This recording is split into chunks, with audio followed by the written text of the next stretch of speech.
আছে একটা যে তোমরা যখন জান্নাতের বাগানে ভ্রমণ করো তখন উহা হইতে কিছু আহরণ করিয়া লো। সাহাবায়ে কেরাম রাদিয়াল্লাহু আনহু আরজ করিলেন, ইয়া রাসূলুল্লাহ, জান্নাতের বাগান কি? জান্নাতের বাগান কি? প্রশ্ন করছে। হুজুর সাল্লাল্লাহু আলাইহি ওয়াসাল্লাম ইরশাদ ফরমালেন যে ইলমের মজলিস। জান্নাতের বাগান কি? ইলমের মজলিস। খুব গুরুত্বপূর্ণ কথা। হুজুর সাল্লাল্লাহু আলাইহি ওয়াসাল্লাম আরও ইরশাদ ফরমায়েছেন যে লুকমান আলাইহিস সালাম তাহার পুত্রকে উপদেশ দিয়েছেন যে উলামায়ে কেরামের খেদমতে বেশি বেশি হাজির হওয়াকে জরুরি মনে করো। উলামায়ে কেরামের খেদমতে বেশি বেশি হাজির হওয়াকে জরুরি মনে করো। উম্মতের তথ্যজ্ঞানী লোকদের বাণী সমূহ মনোযোগ সহকারে শুনো, কেননা জ্ঞান ও হেকমতের নূর দ্বারা আল্লাহ তাআলা মুর্দা দিলগুলোকে এমন জিন্দা করিয়া দেন যেমন মুর্দা জমিনকে মুষলধারে বৃষ্টির দ্বারা জিন্দা করিয়া থাকেন। আর উম্মতের তথ্যজ্ঞানী তাহারাই যাহারা দিন সম্পর্কে জ্ঞানী, অন্য কেহ নয়। আরও এক হাদিসে আছে, জৈনেক ব্যক্তি হুজুর সাল্লাল্লাহু আলাইহি ওয়াসাল্লামকে জিজ্ঞাসা করিল, আমাদের জন্য উত্তম সঙ্গী কে? আমাদের জন্য উত্তম সঙ্গী কে?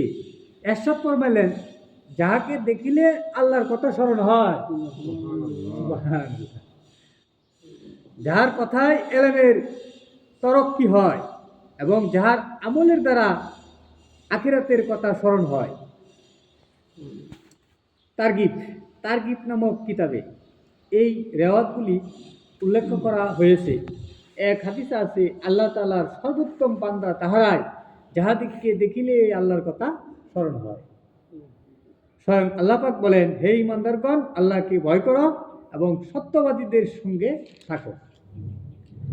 মুফাসসিরগণ লিখিয়াছেন, সত্যবাদীদের দ্বারা এখানে সুফি মাশায়েখগণকে বোঝানো হয়েছে। সত্যবাদী কারা? সুফি মাশায়েখগণ। যখন কোনো ব্যক্তি তাহাদের খাদেম হইয়া যায় তখন তাহাদের তরবিয়ত ও বুজুর্গির বদৌলতে সে উন্নতির উচ্চ শিখরে পৌঁছিয়া যায়। শায়েখে আকবর রহমাতুল্লাহ আলাইহি লিখিয়াছেন, যদি তোমার কাজকর্ম অপরের ইচ্ছার অধীন না হয় তবে তুমি সারা জীবন সাধনা করিয়াও মনের খায়াসত হইতে ফিরিতে পারিবে না। হ্যাঁ, শায়েখ আকবর রহমতুল্লাহ আলাইহি লিখিয়াছেন, যদি তোমার কাজকর্ম অপরের ইচ্ছার অধীন না হয় তবে তুমি সারা জীবন সাধনা করিয়া মনের খায়াসাত হইতে ফিরিতে পারিবে না। অতএব যখনই তুমি এমন ব্যক্তি পাইয়া যাও যাহার প্রতি তোমার অন্তরে ভক্তি শ্রদ্ধা হয়, যাহার প্রতি তোমার কি হয়? অন্তরে ভক্তি শ্রদ্ধা হয়, তখনই তাহার খেদমতে লাগিয়া যাও। তাহার সম্মুখে তুমি মুর্দার মতো হইয়া থাকো, যাহাতে তিনি তোমার ব্যাপারে যাহা ইচ্ছা তাহাই করিতে পারেন এবং তোমার ইচ্ছা বলিতে যেন কিছুই অবশিষ্ট না থাকে। তাহার হুকুম পালনে জলদি করো। তিনি যে জিনিস হইতে নিষেধ করেন উহা হইতে বিরত থাকো। তিনি যদি পেশা গ্রহণ করিতে হুকুম করেন তবে গ্রহণ করো, কিন্তু ইহা তাহার হুকুমের কারণে গ্রহণ করো। তাহার হুকুমের কারণে গ্রহণ করো, তোমার পছন্দের কারণে নয়। তিনি বসিতে হুকুম করিলে বসিয়া পড়ো। তিনি যদি হুকুম করে যে বসিয়া পড়ো, বসিয়া পড়ো। অতএব ইহা অত্যন্ত জরুরি যে কামেল শায়েখ তালাশ করিতে তুমি সচেষ্ট হও, তাহা হইলে তিনি তোমাকে আল্লাহর সান্নিধ্যে পৌঁছাইয়া দিবেন। নবী করিম সাল্লাল্লাহু আলাইহি ওয়াসাল্লাম ইরশাদ ফরমাইয়াছেন, কোন জামাত যখন কোন মজলিসে বসিয়া আল্লাহর জিকিরে মশগুল হয় তখন ফেরেশতারা তাহাদিগকে ঘিরিয়া ফেলে। সুবহানাল্লাহ। আবার বলতেছি, নবী করিম সাল্লাল্লাহু আলাইহি ওয়াসাল্লাম ইরশাদ ফরমাইয়াছেন, কোন জামাত যখন কোন মজলিসে বসিয়া আল্লাহর জিকিরে মশগুল হয় তখন ফেরেশতারা তাহাদিগকে ঘিরিয়া ফেলে। আল্লাহর রহমত তাহাদিগকে ডাকিয়া লয় এবং আল্লাহ তাআলা নিজের পবিত্র মজলিসে তাহাদের আলোচনা করেন। একজন আশিকের জন্য ইহা হইতে শ্রেষ্ঠ নিয়ামত আর কি হইতে পারে যে স্বয়ং মাহবুবের মজলিসে তাহার আলোচনা হইবে। অপর এক হাদিসে ইরশাদ হয়েছে, যাহারা ইখলাসের সহিত আল্লাহ তাআলাকে স্মরণ করে তাহাদিগকে উদ্দেশ্য করিয়া একজন আহ্বানকারী ঘোষণা দেয় যে আল্লাহ তাআলা তোমাদিগকে মাফ করিয়া দিয়েছেন এবং তোমাদের গুনাহসমূহ নেকি দ্বারা বদলাইয়া দিয়েছেন। আরেক হাদিসে ইরশাদ হয়েছে, যে মজলিসে আল্লাহকে স্মরণ করা হয় না এবং আল্লাহর রাসূল সাল্লাল্লাহু আলাইহি ওয়াসাল্লামের প্রতি দুরূদ করা হয় না, সে মজলিসের লোকেরা কিয়ামতের দিন আফসোস করিবে।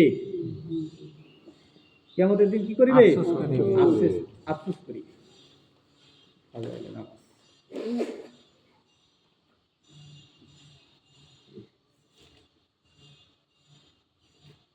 হযরত কাফ ফাজাইলে নামাজ, হযরত কাফ আহবার রাদিয়াল্লাহু আনহু বলিয়াছেন, সেই আল্লাহর কসম যিনি হযরত মুসা আলাইহিস সালামের উপর তৌরাত, ঈসা আলাইহিস সালামের উপর ইনজিল, দাউদ আলাইহিস সালামের উপর জবুর এবং হযরত মুহাম্মদ সাল্লাল্লাহু আলাইহি ওয়াসাল্লামের উপর কোরআন শরীফ নাযিল করিয়াছে। কোরআনের এই আয়াতসমূহ ফরজ নামাজগুলি জামাতের সহিত এমনই জায়গায় আদায় করার ব্যাপারে নাজিল হয়েছে সেখানে আজান হয়, যেখানে কি হয়? আজান হয়। আয়াতসমূহের তরজামা, যেদিন আল্লাহ পাক সাক এর তাজাল্লি প্রকাশ করিবেন, যাহা এক বিশেষ ধরনের তাজাল্লি হইবে এবং সকল মানুষকে সেজদার জন্য ডাকা হইবে। সকল মানুষকে কিসের জন্য ডাকা হবে? সেজদার জন্য ডাকা হবে। সেই দিন তাহারা সেজদা করিতে পারিবে না, তাহাদের চোখ লজ্জায় অবনত হইয়া যাইবে। তাহাদের চোখ কি হবে? লজ্জায় অবনত হয়ে যাবে। তাহাদের সর্বাঙ্গে অপমান বিরাজ করিবে। তাহাদের সর্বাঙ্গে কি? অপমান বিরাজ করিবে। কারণ তাহাদিকে দুনিয়াতে সেজদার জন্য ডাকা হইতো, কিন্তু সুস্থ সবল থাকা সত্ত্বেও সেজদা করিত না। ফায়দা, সাক এর তাজাল্লি এক বিশেষ ধরনের কি? জ্যোতি আলো, এটা জ্যোতি, বিশেষ ধরনের জ্যোতি, যা হাসরের ময়দান কি করবে? মানে প্রকাশ হইবে। যা হাসরের ময়দানে কি হবে? প্রকাশ হইবে। এটাকে বলা হয় সাকের তাজাল্লি। ইহা দেখিয়া সমস্ত মুসলমান সেজদায় লুটাইয়া পড়িবে। সমস্ত মুসলমান কি করবে? সেজদায় লুটাইয়া পড়িবে। কিন্তু কিছু লোকের কোমর শক্ত হইয়া যাবে, ফলে তাহারা সেজদা করিতে পারিবে। কোমর কি হয়ে যাব? শক্ত হয়ে যাবে, যার ফলে কি সে যদি ডাউন সেজদা যাইতে চায়, যাইতে পারবে না। এই সমস্ত লোক কাহারা, সেই সম্পর্কে বিভিন্ন রকমের তাফসীর বর্ণিত হয়েছে। হযরত কাফ আহবার রাদিয়াল্লাহু আনহু হইতে এক তাফসীর বর্ণিত হয়েছে যে হযরত ইবনে আব্বাস রাদিয়াল্লাহু আনহু প্রমুখ এই একই রূপ তাফসীর বর্ণনা করিয়াছেন যে ইহারা ওই সমস্ত লোক যাহাদিকে জামাতে নামাজ পড়ার জন্য ডাকা হয়েছে, কিন্তু তাহারা জামাতে নামাজ আদায় করতো না। কি করতো না? জামাতে নামাজ পড়তো না। দ্বিতীয় তাফসীর হযরত আবু সাঈদ রাদিয়াল্লাহু আনহু হতে বর্ণিত হয়েছে, তিনি বলেন, আমি হুজুর সাল্লাল্লাহু আলাইহি ওয়াসাল্লামের নিকট শুনিয়াছি যে ইহারা ওই সমস্ত লোক যাহারা দুনিয়াতে লোক দেখানোর জন্য নামাজ পড়িত। তৃতীয় তাফসীর হইতে ইহারা কাফের, যাহারা দুনিয়াতে মোটেই নামাজ পড়িত না। চতুর্থ তাফসীর অনুযায়ী ইহারা হলো মুনাফিক, আল্লাহর অধিক জানেন এবং তার জ্ঞানই পূর্ণতম।